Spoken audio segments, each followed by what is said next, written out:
Buta tayo ng biko. Ganyan, pinakuluan ko yung gata. Yan mo nang gawin ganito. Ganito mo na guys. Pakuluan hanggang medyo na yung maglapit na yun siya mag-uwel.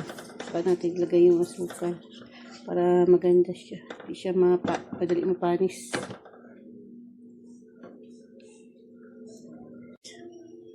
Isang kilong bigas na malagkit. Nilagyan konting bigas. Saka ito ang gata. Iano natin, lutuin muna natin hanggang malapit na siya magmantika. Nilagay ang asukal. Kasi para hindi kailangan medyo maano siya guys. Kasi pag dati sa amin, ganun ang luto ang nanay ko dati sa amin. Natutunan ko guys, ganito siya guys. Ipalatik mo na yung lapit na maglatik, saka ilagay yung asukal. Ayan. Pakuluan ng pakuluan.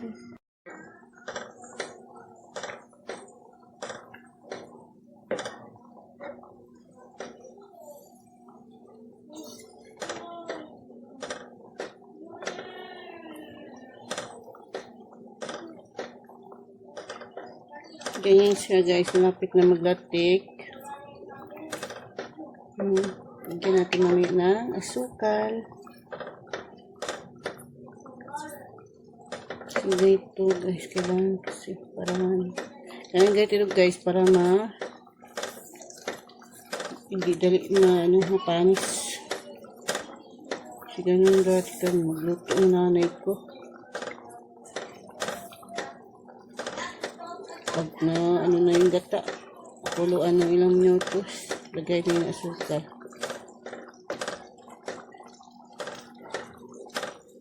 Ito, gawin mo pag na parang maglatik na siya. Saka mo ilagyan ng asukal. Sa 1 kilo, kalating kilong asukal.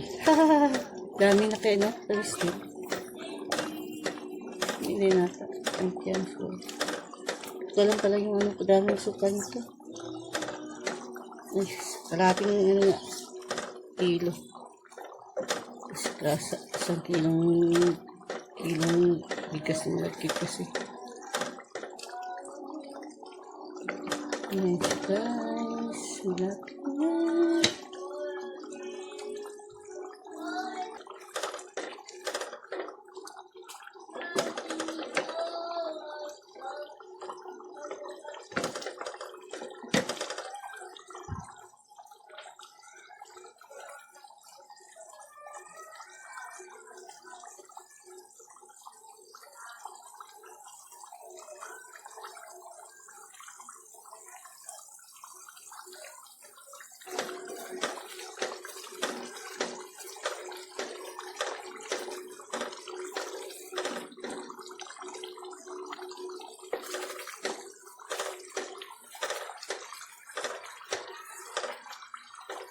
Ganyan na.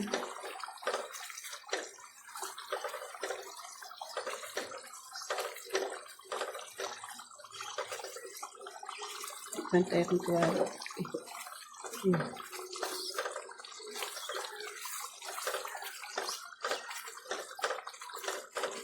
Ano pa?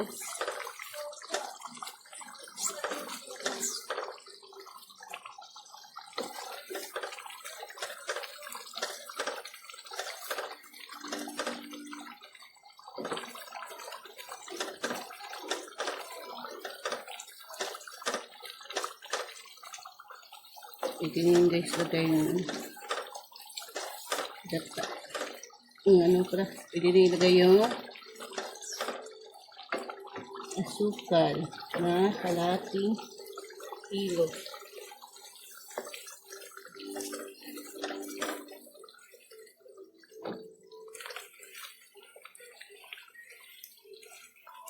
Dagdagan mo lang yung mamaya ng asin para di masyado matamis.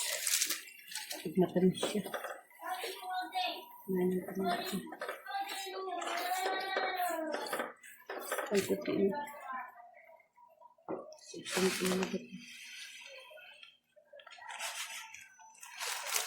Wasuga ang ginamit ko guys. Yan, ganyan siya guys. Pero masarap magluto yung aking sister-in-law. Kung doon sa bukid, masarap siya. Hindi ko kasi nakita yung anong ganda yung kita mo talaga siya paano luto.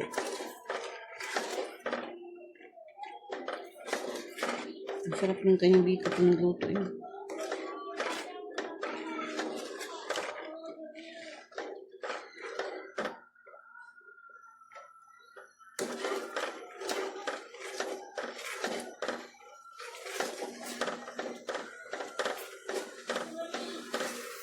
Pa-assistant ko may Mr. Case kayo mahirap maghalo.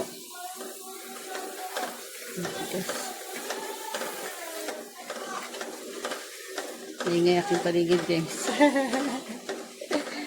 Maingay si kuya, maingay pang TV, nanood na nag-relax siya kasi yung sa ganda mo. Taas ang kanya sugar. Ganyan guys, niluluto.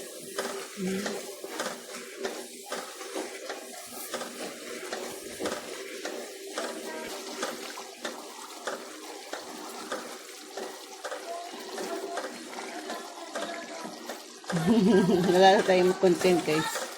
Kaya pagsagaan yung paano luto ng bake ko. Yan guys, lapit na mga ganoon. Brown na yung ano, asuka, ang kanyang asuka. Pag nag-brown na yun, pwede na yun. Dati sa amin, sa probinsya namin, mas kubado ginagamit namin. Ano sa probinsya namin.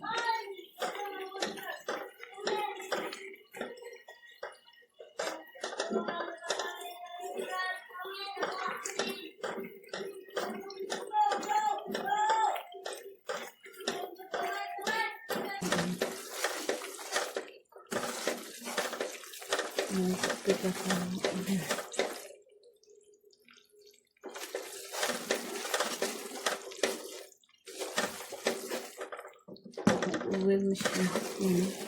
Gano'n na yung mantika guys. Lumalabas na yung mantika.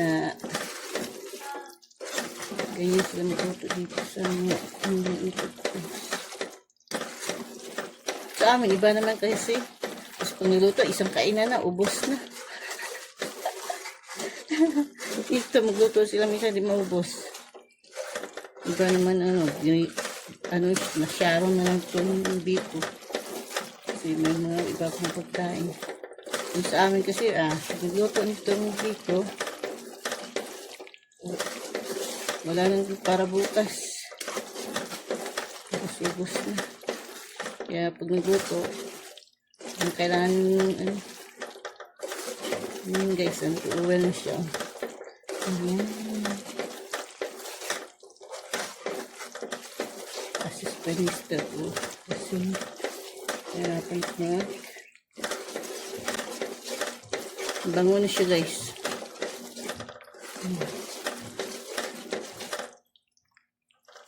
Kita na, gumapas na yung mantika yun guys. Ganyan siya ito. Kaya brown pa.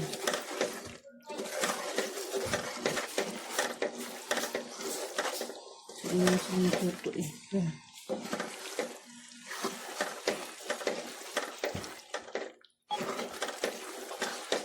Yan guys, brown na oh. Dade! Ito na to. Tama mo siya na.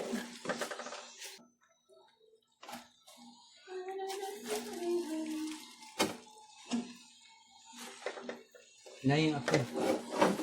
Ay na, ako na. Hindi na ako.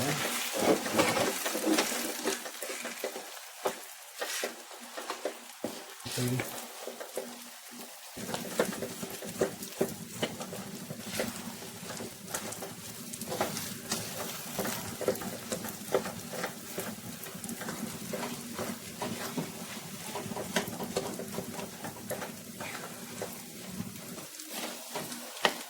Kikilo kay ipis.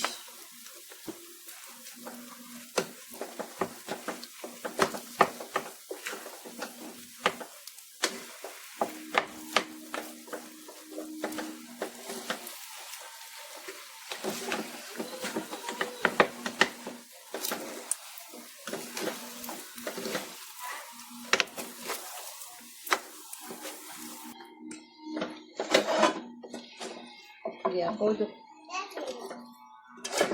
Hmm.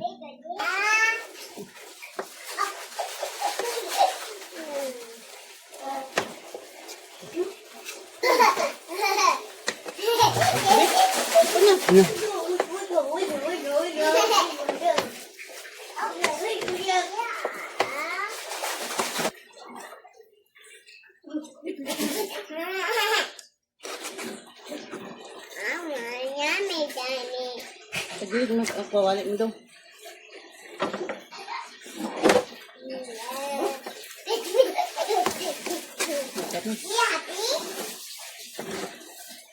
Mommy, happy dear, happy. Tapos niya, okay, very good. Tapos niya.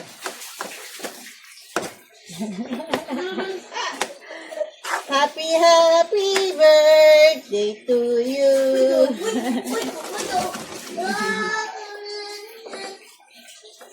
Ganda, ganda. Pantay din sa ulit.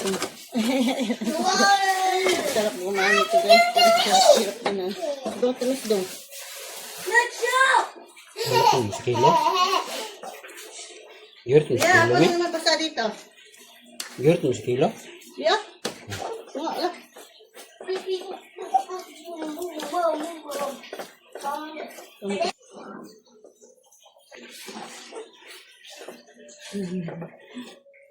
Ayan na guys.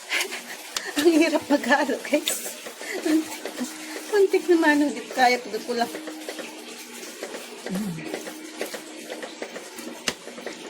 Ngayon na guys. Masarap na yan ang biko. Pwede na magkape.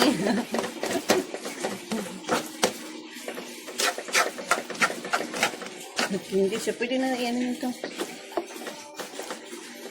Thank you guys for watching. Ayan na guys. Tapos na ang biko. Mommy. Na. Ilang araw yung nakainan guys. Mommy. Yan na guys. Pwede na tayo mag-sandok. Sa bulldozer na.